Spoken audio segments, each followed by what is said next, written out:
Hello? Yes, sir. Please go. Are you?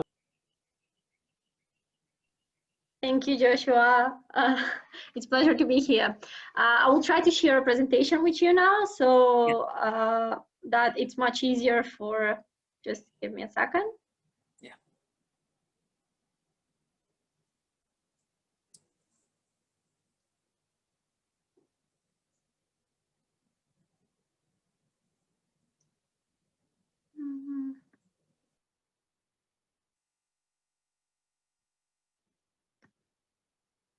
Just please let me know if it's visible.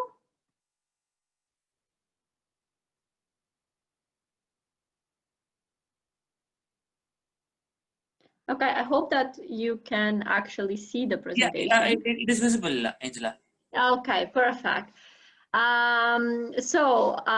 Today we are going to talk about the intellectual property law and like introduction to what intellectual property law is and how intellectual property is organized in general. So basically, we're going to start with the main question: what is actually an intellectual property law? Intellectual property law is like any type of a property that we have in mind. The only difference when it comes to property is that this type of property is really intangible. And what is really specific about the intellectual property is that it always comes as a creation of a mind. So that you have like more like general example would be any type of invention that can come to your mind, any type of artistic work. It can be movie, it can be a publication, books, any type of drawings, designs that are done, even the vehicles, the designs of the vehicles, any type of symbols. Almost everything you get to see is protected by intellectual property law. Like, have in mind that even big companies, not only big companies, even small companies have their own intellectual property when it comes to using the names and using these symbols as their own trade names in everyday businesses. So intellectual property as such is not something that is really not new. It's something that it's been there, but it's regarding the law side is something that has been starting to be regulated for not very long time. Like, it's the first convention when it comes to this was the Paris Convention in 1883, and after that was followed by the Berne Convention. So those two are kind of like the main conventions when it comes to intellectual property law, and after that every country tried to implement it in their own way. The main division that it comes to intellectual property law is like, it's kind of sad that it's like 3 types, though the most important ones are the industrial property rights and the copyright and neighboring, or in some jurisdictions they are called related rights. Those are kind of like the main ones that are found everywhere. The other right that also comes under intellectual property law is unfair competition. It can be seen that all 3 are really connected to each other, though in a way they really differ from one from another. I'm going to start talking with industrial property rights first, so that you have like a general idea what industrial property rights are. Industrial property rights cover everything when it comes to patents, trademark, industrial designs, topography of integrated circuit. What is important for to have the division between the industrial property rights and the copyrights is that they are different in the way how you obtain the protection of these type of rights. Industrial property rights are always a type of rights that always you have to apply in order to have them. When it comes to the copyright, they are always automatic protection, but we're going to talk about it later. So now we're going to put a focus on the patents as such. So what is actually a patent? A patent is a right, an exclusive right that one has to protect an invention. But the main question is whether every invention can be actually patented. So basically, what is considered as an invention is a solution for a technical problem, which problem doesn't have to be something new. It can be new, but it can also be something old. The important part about this is that the solution as such is new, so that it can be considered as an invention. When it comes to legal part of this, there are certain requirements that has to be fulfilled in order for an invention to be considered as a patent. Actually, there are like 3 steps for patentability, and the steps of patentability are novelty, inventive step, and industrial applicability. What does actually that means? If you have an invention that is just novel, doesn't mean it doesn't have to. It has to mean that it will be actually granted as a patent. So it has to have all these 3 steps all together combined in order to be granted a patent. Novelty means that the invention as such should be something new, and it has to be something that does not, it is different from what is already an existing technology or an existing knowledge in the whole technical character. I can, from my work experience, I can say that most of the patents so far, there are very different type of patents that you can find. There are patents that it can be in pharmaceutical industry, patents that can be just in like technology, though most of them are technology-wise, because as you can see, those are really connected technical characters of it. The inventive step as such means that for a person that is actually skilled, that means that an average expert in the field, which the patent is applied for, shall not be obvious for that person regarding the technical features, because in that way it will be considered as something new. So one of the things about this, which is really interesting, is that once we're going to talk about the procedure of obtaining a patent, you're going to see that examiners are usually considered as experts in this field, and those are the people who will, in a way, decide whether your patent has or doesn't have or has been actually known before. That is how the inventive step is considered as such. When it comes to industrial applicability, it's really important the patent to have a meaning. Let's call it like that. It has to be applicable in any industry. It's not said that it has to be applicable in a concrete industry, but the patent as such has to be applicable in industry. So it doesn't has to be something which has to be a big or anything that has to be too major. It can be just even one small feature that can provide a solution to an old product, to an old problem, and that small feature as such that is applicable in one type of an industry, or it can be in several types of industry, will be considered as being able to be patented as such. When it comes to the patents, there are also inventions that actually cannot be patentable, like discoveries of materials or substances that already exist in nature. That's something that it cannot be patentable. So that is something that is already existing in nature, and like even if you find something like a new material, unless it's created, it really cannot go as such as a patent. Also, when it comes to scientific theories, mathematical methods, these type of methods are also cannot be patented. Plants or animals are also inventions that cannot fall under the patent protection or cannot be requested patent protection for them, as well as schemes, rules, other methods for doing businesses, like business plans or stuffs which are connected to that, they don't fall in that direction. Also, playing any type of games is not a patent. Like even if you create a new game, let's say when it comes to I don't know, it can be a game with a card and a method of playing a game with a card, that cannot fall under patent because it's not something that can be considered as having and as being applicable to any industry, to have that technical aspect inside.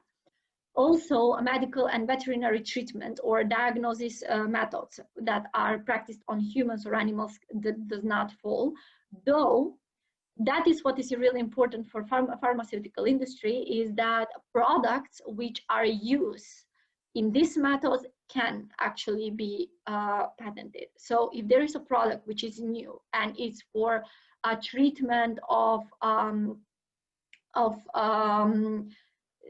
it's for treatment of some diagnosis, or it's for treating a diagnostic method as such on humans or on animals, that can fall, but it cannot fall the diagnostic methods as such. As not patentable is also there is not possibility to an invention which can ban for commercial use, or it's it's banning, it's contrary to any public or the public health or any moral. What I was wanting to mention around here is that not every method as such is excluded from patentability. So if you have a method, like what we are talking about here is just these specific cases that are not patentable, but if you have a method that will provide solution to any type of technical problem, I don't know, let's say that is a method for establishing a wireless communication in some type of a device, that can go as a patentable option, but not methods which are connected to this medical or veterinary treatment or to mathematical methods as such.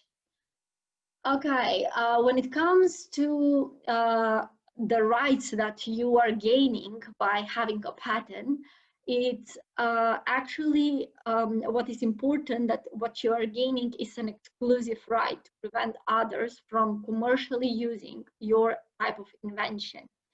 Of course, that doesn't mean that you are gaining the protection for a very like for a lifetime, but we are talking for a very limited time, which is 20 years usually in patents. It's considered as 20 years from the filing date, and also it goes in the country where the protection is actually requested. What is interesting and important about the patents as such is that there are different types. Like it can be a national patent, that means that the patent can go only with one country, or it can be requested a patent which will go like regional in front of the regional offices. That it goes such type of office is European Patent Office. That is an office which allows you to obtain a patent in the member countries of the office. So you just request the patent, you file the patent application there, request that it covers all the countries in that office, and you pay the fees for it. The other option is international patents, or those ones are known as PCT patents. The PCT convention is the convention that was brought in order to help this moment of not businesses really focus on when it comes to patents. So usually when you have a targeted market, which is not just one country, it can be several countries. What is important for you is to have the option to do it from one place, to have the option to obtain in several other countries. So the PCT in a way allows you to obtain the patent in almost everywhere in the world, and it's only one application in question.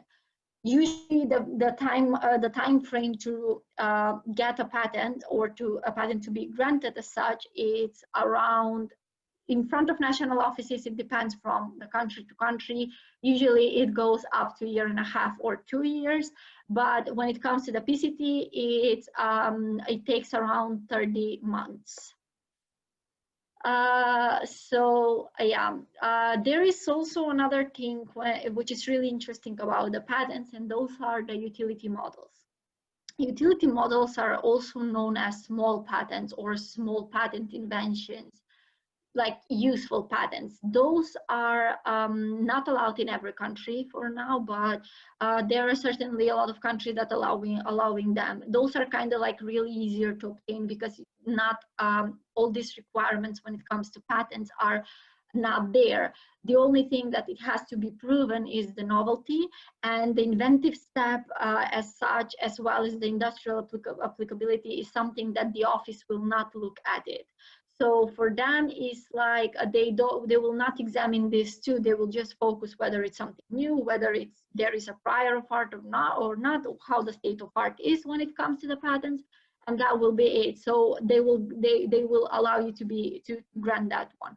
But the difference with this one is that the term of protection is really shorter. So usually lasts 7 to 10 years, depending from country to country, and also the granting process as such for this is lower. So if a normal patent takes up to 2 years to be granted, this one usually takes up to 6 months or somewhere maybe a year, also depending on the national jurisdiction and the national offices. They are very less costly. So and also the maintenance of the same is really lower comparable to the patents as such. There are some countries that are actually allowing an option to file for utility models and patent in the same time. But at the end, you will have to choose which application you wanna keep. So they will never allow you to keep both applications. They will proceed with both, and there will come a moment when the patent application, when the patent office will request for you to decide which application are you gonna have, whether the patent one or the utility model one.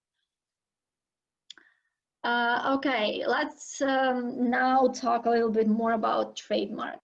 Trademarks is, I believe, something that everyone has seen or has noticed because it's everywhere in every community or every society. So the trademarks are, I would say, one of the most popular right when it comes to intellectual property law.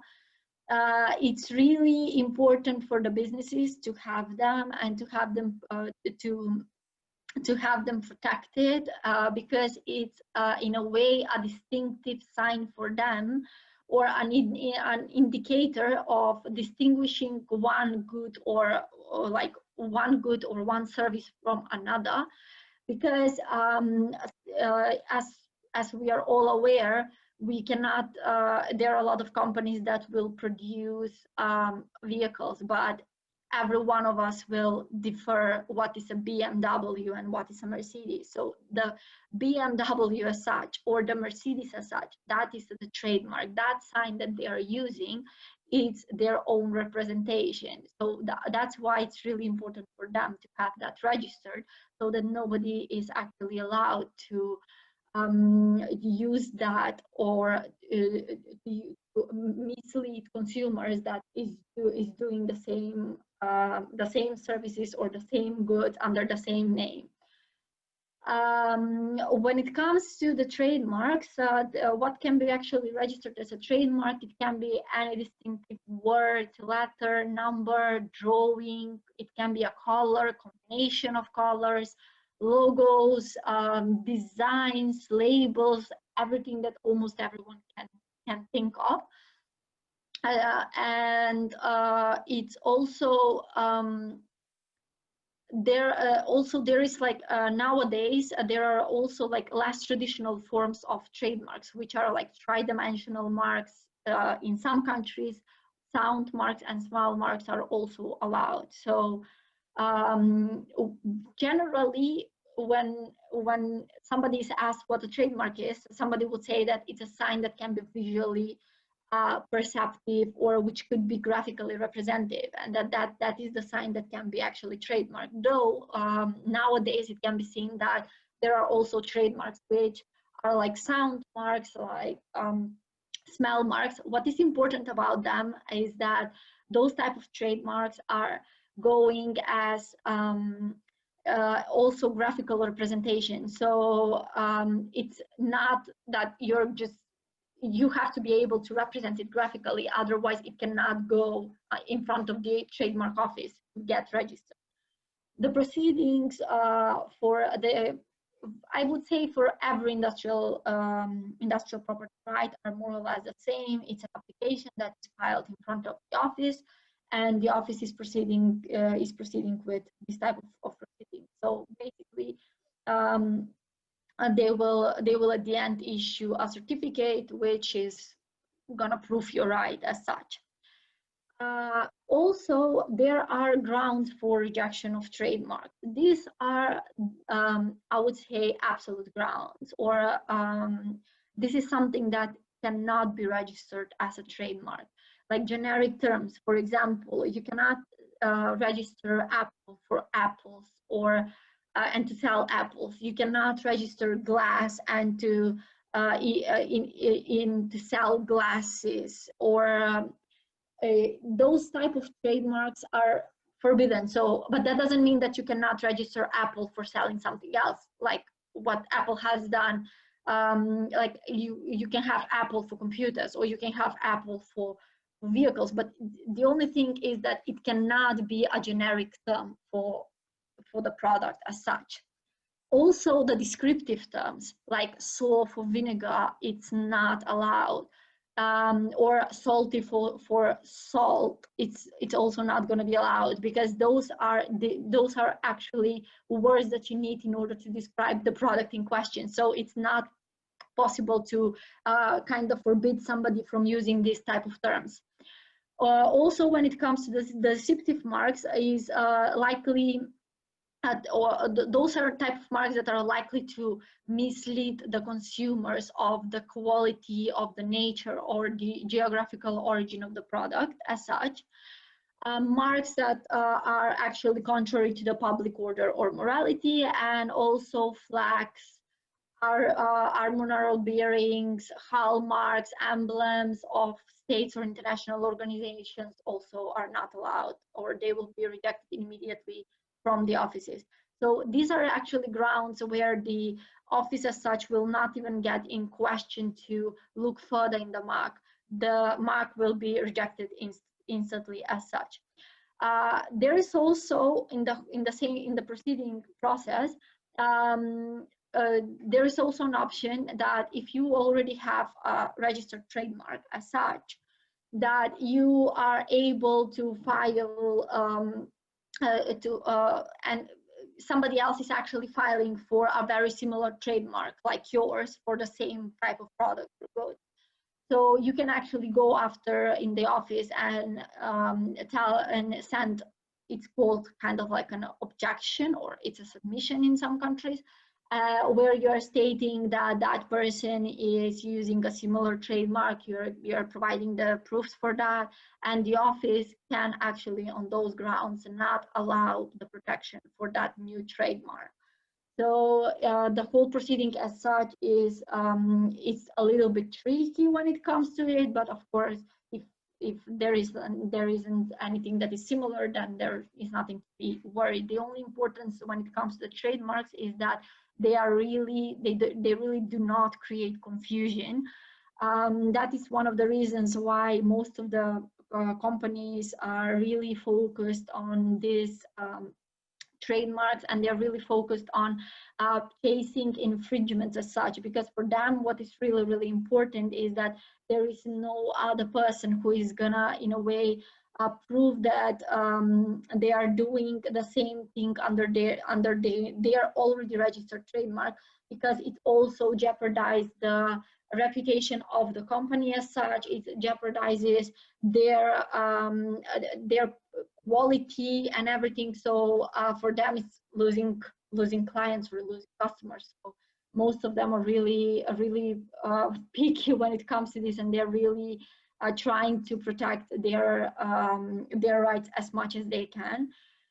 When it comes to the trademarks, they can be licensed, franchised to other companies, or even they can be even sold.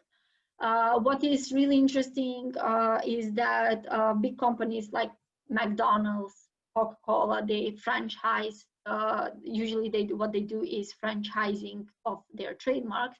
So they are giving it to a company in the national markets, and those companies are allowed under those franchise to use their trademarks and to sell the products under that name.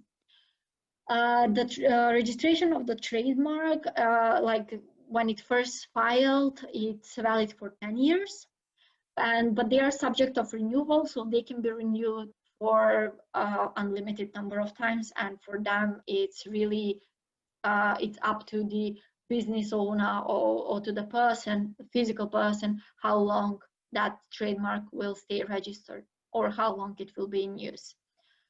The different types of trademarks are the individual trademark, collective mark, and certification trademark. Individual trademarks are the ones that are actually owned by a business person or physical person. Those marks are usually, they can be word marks, they can be also figurative marks like a combination, also it can be a tridimensional mark. So what is important is that those marks are actually belonging to somebody, to one type of company, one type of business. So it's not something you as a person or as a holder of the trademark, you have the right to decide how it will go further. When it comes to the collective trademarks, the difference is that collective trademarks are something that doesn't belong only to, let's say, one organization as such. So basically, the collective trademarks, they are all usually owned by association or a cooperative, where there are members, and those members are using the collective mark to market their products. So it can be something like a geographical origin or a quality standard that will permit an individual company to use that mark in order to be able, but in order to be able to use the mark, you have to comply with all the standards which are already given to you from that organization. When it comes to certification marks, that is something like having, those are actually given for compliance with defined standards, but are not confined to any membership. So it doesn't matter whether you belong to any association or to any collective. These are certification trademarks, can be like 100% wool mark or something wool. So it means that your product is actually having that it's actually made out of 100% wool, and putting that sign there, that is a certification mark as such. So usually that is not, those type of trademarks are used by anyone who can actually meet this type of standards. One interesting fact about a trademark is that trademarks have, especially in the individual trademarks, is the option to become well-known mark. That is something that is generally a benefit for the companies, because it brings them a really stronger protection. That means that a trademark can be protected even without being registered or without being used in a given territory. So let's say a McDonald's, or McDonald's is almost in every country, but we can say that McDonald's is famous around the world, but McDonald's doesn't have any product sold in Germany. And if somebody decides in Germany to open a shop or any type of coffee bar or any type of fast food, which is going to be McDonald's, and name it McDonald's, McDonald's, even though they don't have protection in Germany or they don't use the trademark in Germany, they can go after them and require them to stop using their trademark, because their trademark at this point is that known, or it's well known everywhere in the world, that that person knew that it's infringing somebody else's right. So that is the difference. That is why companies are really having like stronger protection when it comes to these well-known marks. Industrial design. Industrial design, it refers to the aesthetic aspects or the outer appearance of the product as such. So anything that can be represented as a design, it can also come as, it can be like an industrial design. It can be applied in a different types of industries. So it's like, it can be found in fashion, it can be found in luxury items, watches, furniture, any type of household items, electronic devices, cars, almost everything that you see in any type of product is design. So even textile patterns are also considered, are actually eligible to be filed as industrial design. That is the industrial design as such is really important for companies, because sometimes the brand, the name or the trademark does not gives only like the actual type of distinction. So it can be that, for example, Burberry is a fashion house that uses their pattern in textile, which is really recognizable for them. So Burberry, by using that, everybody knows that it's their industrial design. They have protected this as industrial design as such. So using that pattern in every clothing as such, and having it protected for them, it's really distinguishing that everybody that sees a T-shirt or any type of or any type of clothing with that particular pattern know that it actually belongs to Burberry. So that's why industrial design is really important for companies, because sometimes even the outer packaging as such, or the product packaging, the visuality that you get to see can directly lead you to a certain company, to a certain producer, manufacturer, and you know the quality and that everything about that company. Also, when it comes to requirements for registration of an industrial design, there are 3 requirements, actually: novelty, originality, and individual character. So what does that mean? That means that a design has to be new. So an identical design cannot, like, that was already made to the public prior, cannot be actually registered as a new design. That cannot be something new. So it has to have that novelty. It has to be new. It has to have an originality inside. So when it comes to the creation of the mind as such, it has to be created by a designer or even a group of designers independently, and it cannot represent a copy or any type of imitation of already existing designs, because that in that case it will be considered as infringement, as something that will infringe somebody else's design. And the individual character means that the overall impression of the design as such has to differ from the overall impression of a design which was priorly produced or it was priorly known to the public. When it comes to the duration of the industrial design, that is usually 25 years. though it can differ from country to country. Usually the first, once it's applied, it's 5 years from filing, and then it has to be renewed on every 5 years, and the maximum will go up to 25 years. There are also countries that have lowered this down to 15 years, even 10 years, but most of them are still using this 25 years. Although America is one of the countries that actually doesn't have this as industrial design, but they call them patent design there.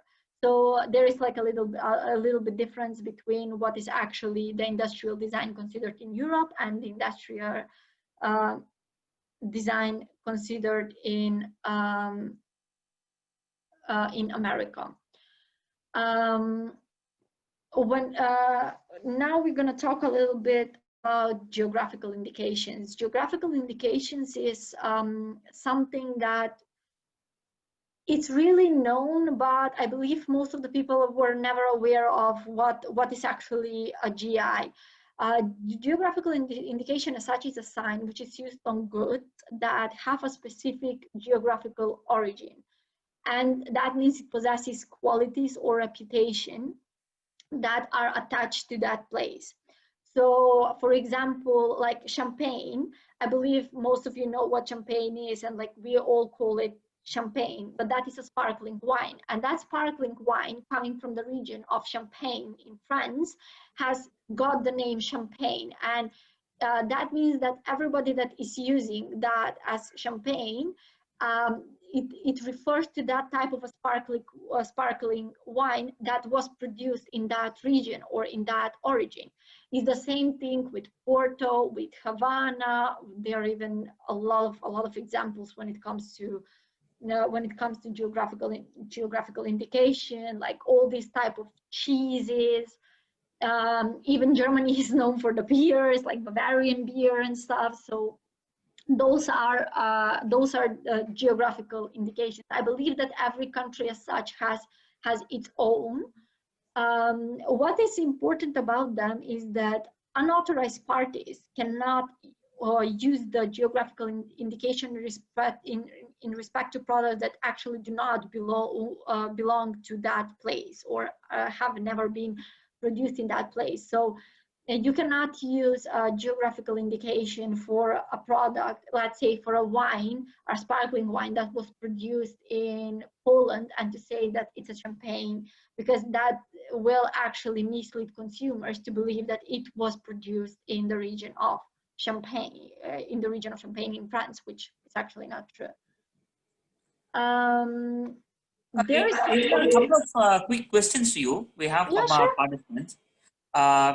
So does patenting work in all countries? Sorry? Does patenting work in all countries? Patenting works in every country, but it depends in which way the country has actually decided to give the protection as such. So basically, PCT covers around 196 countries, I believe. But the PCT as such does not cover every country in the world. The thing is that you have to be, you have to have signed that convention, the PCT convention, in order to be able to be able to extend the PCT application there. I can tell you recently we had a case where we were even considering whether we were doing a PCT application for one of our patents, and Thailand is, for example, a country which hasn't signed the PCT convention as such. So if we wanted to have the protection in Thailand for that patent, we had to go directly to the national office in Thailand and request it there. So that's one part that usually the patent attorneys as such will tell you when it comes to this. But in most of the countries around the world, yes, PCT works as such. Every country has its own way of protecting a patent, just that not every country allows international patents or regional patents.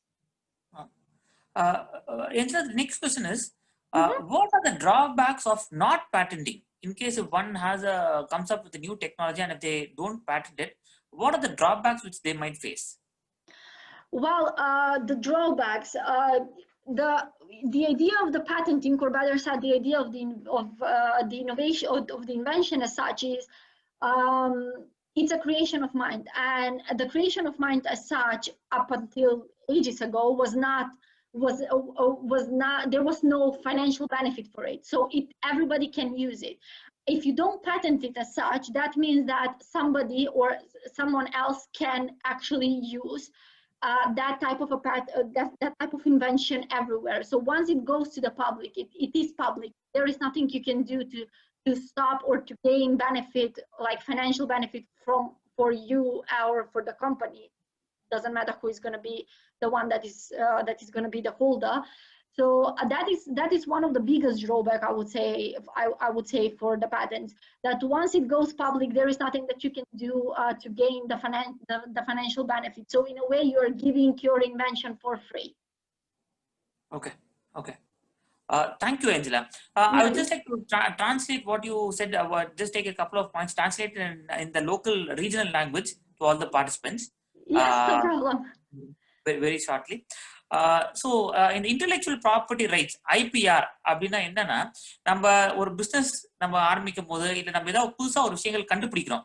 நம்ம கண்டுபிடிக்கும் போது நம்ம தான் அதை கண்டுபிடிச்சிருக்கோம் முதலாக, இது நம்ம தான் சொந்தம் இந்த இது அப்படின்னு சொல்றதுதான் இன்டெலெக்சுவல் ப்ராப்பர்ட்டி ரைட்ஸ்.